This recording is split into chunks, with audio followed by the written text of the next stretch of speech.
Hey everybody, it's Jason Blaha here, and I had a subscriber ask a question, and he asked me, what do I think about Intra workout supplements like dextrose for that intra workout insulin spike? Let me put on my +5 hat of weaponsmithing, do a little bit of crafting, and let's talk about this. Because there's actually intra workout supplements have become more popular. They become more mainstream. And there's even some professional athletes who use them. However, some issues we run into. Some issues we run into is asking people, you know, what's your training look like, and what are you really doing that you think that you need to emulate what some professional athletes are doing?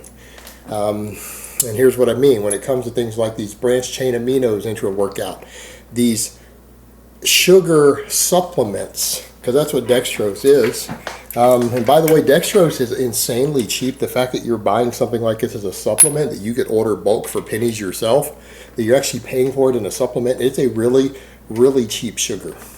And honestly, it's not that great. It wouldn't even be my first choice for what you're trying to do.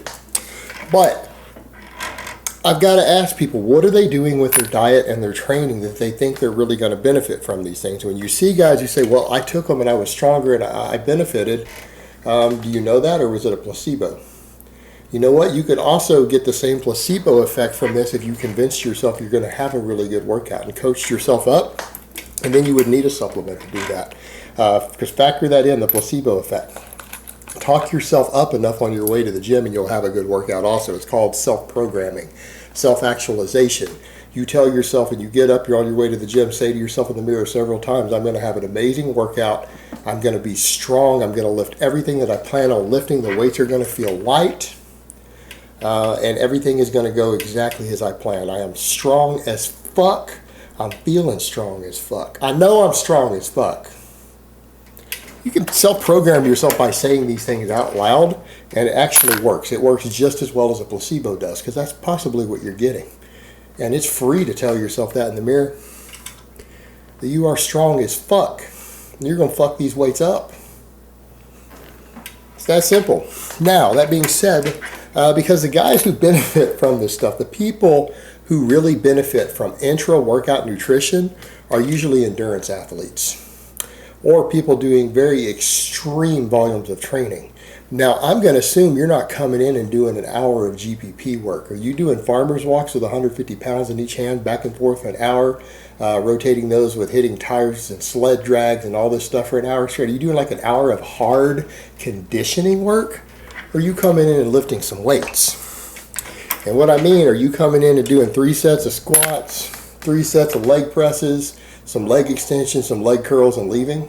Because if the latter is what you're doing, I can promise you, you're not getting a single fucking benefit from taking an intra workout thing. That's just not enough workload. In fact, you burn less glucose in the workout I just described. You do 3 sets of squats, like if your 5 rep max is 300 pounds, 315, you do 3 sets of that. You do 3 sets of 600-700 pounds of a leg press for 10 reps, leg extensions and leg curls. You probably only burned 20 grams, 30 grams of carbohydrates, tops. That's like 2 slices of bread. That's 2 pieces of toast. Are you training fasted? Like, weight training, even to that degree, doesn't burn as many calories as you think it does. Even though the calories are glucose, it's primarily glucose and glycogen you're burning. It's carb calories, not that much. It really isn't as much as you think it is. And if you don't have those type of reserves built up, it's because you're eating too little carbs before bed and then training fasted. That's what's causing that. There's no reason you should be struggling to get enough nutrition for that. Intra workout isn't to give you an insulin spike. Intra workout is to stave off muscle breakdown with things like proteins. But here's the thing. You're not trying to stave off muscle breakdown during weight training. In fact, all available data shows that if you do anything that reduces breakdown of muscle tissue during training, such as lowering your cortisol levels, if you take a drug that lowers cortisol somehow, was the other big one? Extra antioxidants, vitamin C, vitamin E. You take that stuff immediately before or after you train, it reduces muscle gains. You don't want to stop the breakdown of proteins. Disruption of tissue proteins from training is one of your growth stimulus. So this whole idea that you're scared of going catabolic in your lifting is counterproductive. You would actually hurt your gains if you were preventing the breakdown of proteins during your lifting. Now, what people don't want to do is do that during endurance work. All right, so certain proteins, but even then the branched chain amino acids aren't necessary for that. Those are in any protein. A little protein of any type will help. Fast absorbing carbs of any type will help. The same thing with the intra-workout carbs. It's not there to spike insulin. You can't spike insulin while you're training. The only way you could spike insulin while you're training is with a syringe. A syringe in your leg. That's it. Your food can't do it. Why? Blood flow is reduced to your GI tract during and immediately after training. Your blood flow is reduced. You're not spiking anything. In fact, if you're not training fasted, your glycemic response to foods you eat in general is much, much lower. These things only spike when you're fasted. Your first meal of the day after an overnight fast is the only thing that spikes anything. So if you've already eaten, you've reduced your chance of spiking anything. And if you have been training, that also lowers it even further. You're not spiking your insulin, but if you're getting low on glucose, I understand that. But 30 minutes of leg training, 45 minutes of training your legs in the gym, an hour, of lower intensity cardio, no, you're not burning through enough glucose for this to matter. This is for people who come in and do like half marathons. Someone who comes in and does an 8 to 10 mile run benefits from intra-workout nutrition. They benefit from intra-workout nutrition. But here's the kicker, here's the caveat. Do you think they need a supplement to do that, or do you think they could eat some rice cakes or some white flour crackers? I want you to think about that. What is it that you're trying to get into your system? Fast absorbing carbs. Well, most sugars you buy have fructose in there. The fructose is not helping your muscle glycogen. It goes to your liver. So you need pure glucose. What's the fastest way to get pure glucose besides a pure glucose tablet or an IV? Fast absorbing starches, because starches break down into pure glucose when those bonds break down. You're trying to get glucose in during this long bouts of endurance training. You're trying to get a little protein in to stave off maybe muscle tissue breakdown. Well, guess what has that in there? Crackers have that in there. Crackers have protein. Wheat's actually a decently high protein food.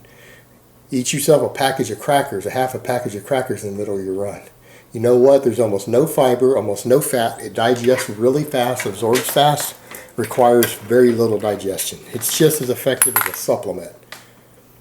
And you can buy a big 4-pack of crackers for $2, so you're going to eat 25 cents worth of crackers. And on top of that, what else are you missing? Salts. Get you some saltine crackers. They've got sodium and potassium in them. No supplement necessary. You just got everything you wanted that might actually in some cases be better than the protein supplement, because you know what? Too much protein can slow down that absorption you get into that glucose. But white flour crackers absorb real fast. Those saltines, that's be what I would eat. That's what I would eat. Something like that. That would be fantastic. Fast absorbing pure glucose based carb, a little bit of protein and some salt. That's what you need. That's not a supplement, that's a food. And you've got to, again, ask people, how hard are you really training that you think you need this stuff? Oh, you can drink a little Gatorade with it if you need some more electrolytes, some turbo lights, power lights. You can get you some of that power thirst. But no, seriously, sports drinks are there for people who need more than that. And those have been available forever. Hell, they're considered a normal food now, sold at the grocery store. They're not even a supplement. But you know why? Because tons of athletes need these things. More people do endurance work than people who do any sort of bodybuilding type training. So you've got a different market there. Tons of people recreationally run. Tons of people recreationally cycle and have for a very long time. It's always been a popular form of exercise. And the only stuff they've ever found these people need are glucose and electrolytes, because they're out there in the heat sweating for hours. Now, what you people are doing with resistance training, you should not need intra-workout supplements of any type. You don't need them. It's a waste of money, and it's bullshit that's been marketed to you. I can understand when you guys are doing some mixed type training, like you're coming in and you're weightlifting, and then you go do, 3 hours of list cardio afterwards. Okay, I get it.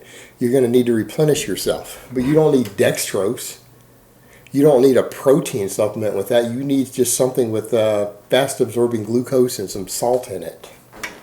That's what you need. That's what's going to benefit you. And what you guys need to remember, you got to train to a pretty high threshold to need that. Why? You're not training fasted. You're serious about your training. You're eating a fair amount of food.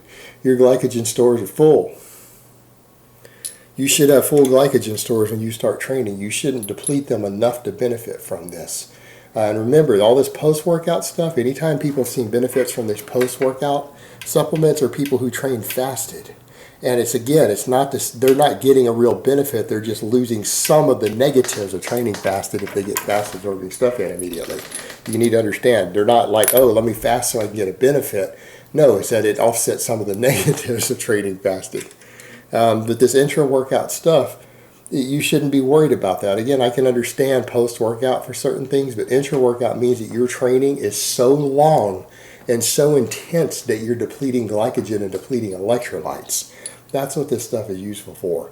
And you guys shouldn't be doing that weight training. And if you are doing that weight training, you're training so long with so much volume that you benefit from an intra-workout supplement. I promise you, you're losing muscle. I promise you, you're going to overtrain. I promise you, you're training 4 or 5 times as much as you need to reach your goals, if that's a problem. Like, you're going to damage and destroy your body with training stupid if you actually really are lifting enough to benefit from this. So remember, guys, the real benefits from intra-workout stuff is for really like endurance athletes.